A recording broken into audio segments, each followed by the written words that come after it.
So yeah, before I start, I just want to say a big thank you to Andrea for sorting this all out, inviting me to be here. It's great. I'm really excited to hear what everyone else has got to say. Also, thanks to all the students who are here from 7 o'clock this morning, organising stuff, because someone told me that you were. So, you know, I appreciate you if no one else does. Okay. So I'll just do a tiny quick preambles / disclaimer before I start talking. So when they first invited me to talk about this, I was like, wow, that's a really nebulous idea for a discussion or for delivery of papers. And so I wasn't really sure how to approach it. So yeah, I guess that's a disclaimer by way of saying I'm trying to cram a lot into this, and invariably I'm going to run into generalisations, so please forgive me for those because I've got a short amount of time to say quite a few things. And also it's going to be quite contradictory, but I think subject to is contradictory, so that's a kind of, can't really avoid doubling back on yourself or saying things that contradict themselves. Okay, so by way of a short introduction, let's start by establishing first principles. I believe that formulations of the we and the I are both mutable and contingent. That is, in relation to the individual subject, group affiliations and personal identity are both subject to change, and the condition for this change is dependent on or enacted by specific contexts. I'm not talking about postmodern fragmentation of the self here. There is no crisis. Rather, it has always been my experience that answers to the question of who I am and which group I belong to operate something like a fruit machine.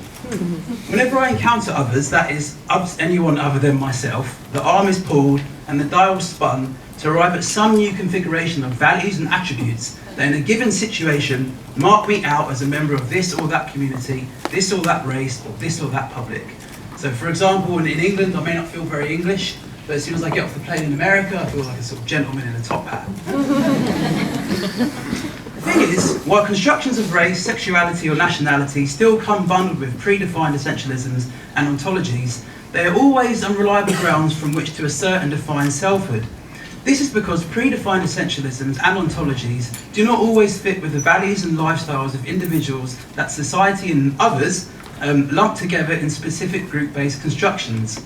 That said, when it comes to figuring my own identity, I'm not completely unmoored. I do have an anchor. There are three things that I have found to be singularly consistent over time, and so therefore a stable and reliable basis for me to form a conception of who it is that I am. First, the fact that I am a thinking thing. Second, that it is reasonable to assume that you are all also thinking things. And third, it is reasonable to assume that because both you and I are thinking things, or Dasein as Heidegger would put it, that there is a fundamental communality between all of us, and that being is being with, and that everyone has the right to live a full and rich life. So in other words, I'm a human being first, and everything else sort of sits on top of that, ready to be configured. So some of you might be thinking of René Descartes because I'm talking about thinking things as if the body was separate from the mind and all that. But I feel it's important to talk about thought because it is, at the subvocal level, to a large degree, that who we are is constituted.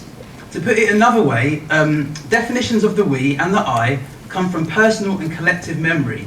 Who I am is constituted by what I remember. Who we are is constituted by what we collectively remember. So a few years ago, I read the Melrose novels of an English writer called Edmondson Auburn. A line from one of those books has stuck with me, as part of it seemed an apt summarisation of what I'm trying to outline today. Here it goes. Perhaps identity was not a building from which one had to find foundations, but rather a series of impersonations held together by a central intelligence, an intelligence that knew the history of these impersonations and eliminated the distinction between action and acting. So what appealed to me about that quote is the idea that identity emerged as a result of a kind of persistence of cognition. In the same way that we compensate for empty spaces in frames in film because of persistence of vision, I believe that we also close up the gaps of inconsistency between the many selves that we have been and will be by operating a similar persistence of cognition where thought and consciousness itself unify all this disparate experience in memory. So the we and the I are mutable and contingent, and I believe London is filled with loads of people who can attest to experiencing this. With that in mind, what I feel is an exciting prospect is the constitution of a heterogeneous we. A we that celebrates and is comprised of radically different actors gathered together in a collective, not under the banner of essentialisms or attributes that are mutable and contingent, but by what Turkish social psychologist Muzafer Sharif calls superordinate goals, which are compelling and highly appealing to members of two or more groups, but which cannot be attained by the resources and energies of those groups separately. In effect, superordinate goals are goals attained only when groups pull together. So, what I want to talk about today, from a personal and then a professional curatorial perspective, is the difficulty in arriving at this heterogeneous unity due to two things. One, the persistence of homogeneous conceptions of the we, or publics, or communities, or groups, or whatever other term you want to use to define a unified body of peoples. And two, the belief that any attempt to explore the illusion of homogeneity is tantamount to betraying specific communities and giving succor to those who would like to keep this or that group marginalised. I'm going to explore this difficulty by examining tensions that arise in the psychological push and pull between how I see myself and how others see me. So I guess it relates to like the naming, being named that Simone was talking about earlier. And I'm going to give this tension a name, and that name is Deindividuation. So in the field of social psychology, I quite like the field of social psychology, Deindividuation denotes the process by which individuals lose subjectivity, self-awareness and judgment through joining with groups. But what I want to use Deindividuation to describe is what happens when subjectivity is wrenched from the individual by others who seek to align that individual with some other identity or some other we. In other words, Deindividuation is that process where the way you see yourself is smothered by how others see you. And I want to explore this phenomenon through 3 personal anecdotes. Okay, so 1, I'm sitting in the Camden Arts Centre cafe talking about race and identity with 2 other people, 1 American, 1 Irish, both black. Our informal conversation follows a panel discussion on Glenn Ligon's work, for which we are all audience members. Well, how do you see... I'm not going to do an American accent. I thought about it. It's not going to come off. It's not going to come off. So... Well, how do you see yourself? Says the American. Well, I'm a human being, I say. You don't see yourself as a black man? Says the American. I'm not sure I know what that means exactly. Well, I see you as a black man. Says the American. Well, don't you think it's up to me to determine what it is that I am, I say. Well, you can bet everyone else sees you as a black man. Says the American. So here we are. First anecdote. Second. Second.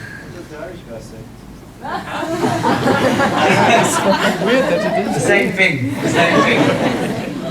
That's how it sounds like some sort of bad shape, doesn't it?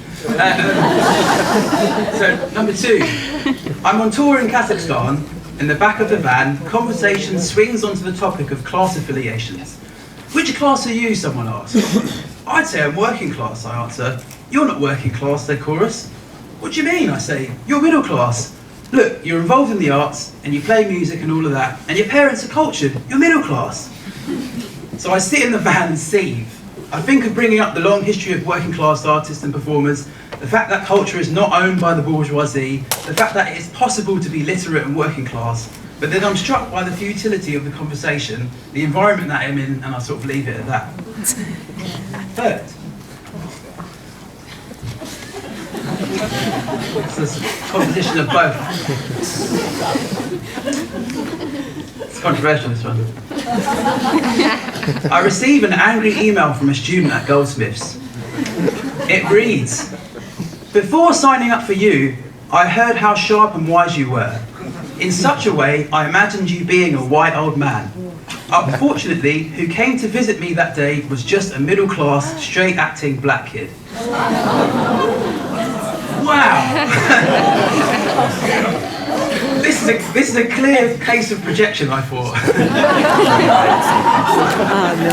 After our initial tutorial, the student had sent through an application that he wanted me to look over and prove, but I hadn't replied. I reckon the fact that I didn't reply has put me in the same category as everyone else who hasn't recognised what an incredible, artist and special person he is. I say, looking over my partner's shoulder as she reads the email at our kitchen table. So I wanted to tell these stories because in each of the cases, my right to self-determination was taken from me by others. In the first example, the human being was replaced by a black man. In the second case, the working class we was replaced by the middle class we. And in the third case, sort of both things happened. A good visual metaphor for what happens in these instances of interpersonal exchange is this gif of a building. So the self is collapsed and rebuilt each time it comes into contact with someone whose perception of you is different from your own. Their refusal to give way is a kind of totalitarian violence. This is what I describe as deindividuation.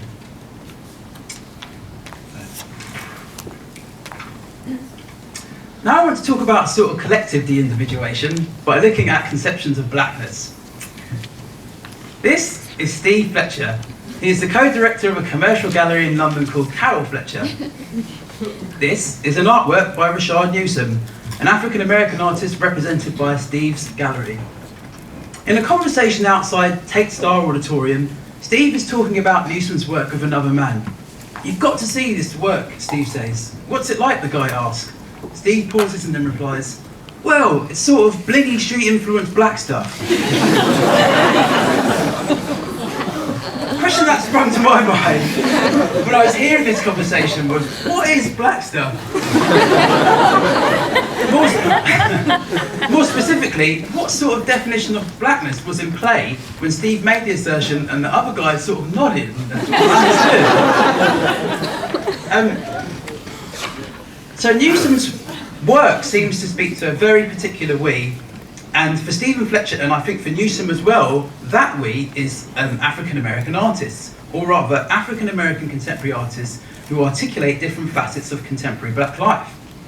Now, measuring it against my own experience of living in the US, I've always found work like Newsom's offers a rather reductive portrait of the constituent parts of African-American social and cultural identity.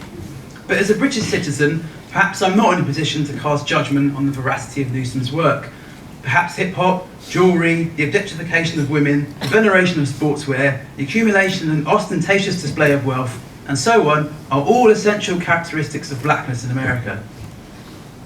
The issue I have with this conception of blackness, which brings with it a particular discourse, imaginary, and set of aesthetic criteria, is that over the past few years, through exhibitions by Glenn Ligon, Rashid Johnson, Cara Walker, Ellen Gallagher, Kehinde Wiley, Derek Adams, Tamika Norris, Kerry James Marshall, and Carrie Mae Weems, he has been supported by British galleries over and above the voices of emerging black British artists. Now, I'm not setting out to denigrate the work of artists from overseas, but what I'm worried about is the possibility of a process of collective de-individualisation visited on artists who reside on these shores, where black British is displaced by African-American discourse representations and aesthetic tropes. What might be a symptom of this process is the stagnation of discourse in the field and the inability for institutions like INIBA to support and push forward new voices and formulations of what it might mean to be black and British today. Hence, terms of debate seem to be frozen around an us and them centre margin framework, with conversations still centred on diversity, diaspora, internationalism, the global and the local, and combating externally imposed essentialisms with internally defined ones. But complexity is happening elsewhere. This is an image from a series of works entitled How to Mend a Broken Heart by an artist called Carl O'Heary. The project is based on a collection of found photographs of Carl's mother and an ex-partner. And after the pair split, the images were defaced, marked by Carl's mother to sort of literally scratch the person out of her life. But over and above the sort of ghostly portrayal of an unsuccessful partnership, there are images in this series that capture moments of startling multicultural promise. So the images are all sort of taken around the end of the 70s and the beginning of the 80s. And so in situations like night schools or staff photos, in which black, white and other minority ethnic communities are together, you get a glimpse of multiculturalism before it was named and I guess commodified. Here's another image. This is an image from a series of works by an artist called Simeon Barclay to sort of bring back Goldsmiths. He's a graduate of this college, so you're not all bad. I'm just saying that in reference to the guy who abused me in the email. So this is an image from a series of works by Simeon Barclay. He's a Yorkshireman who explores black masculinity, the legacy of minimalism, and aspects of black and white British working class life, and formalises them in startlingly sophisticated works. I asked him about this collection of works in which the image of Isabella Rossellini is appropriated and augmented by text. Simeon explained to me that the image of Rossellini was representative of a threshold between prescribed social realisms, the imaginary that society lumps the working class artist with, and a rarefied aspirational world of beauty and refinement. Most importantly, his awareness of this fact struck him when he was a much younger man and had come across the image in a magazine.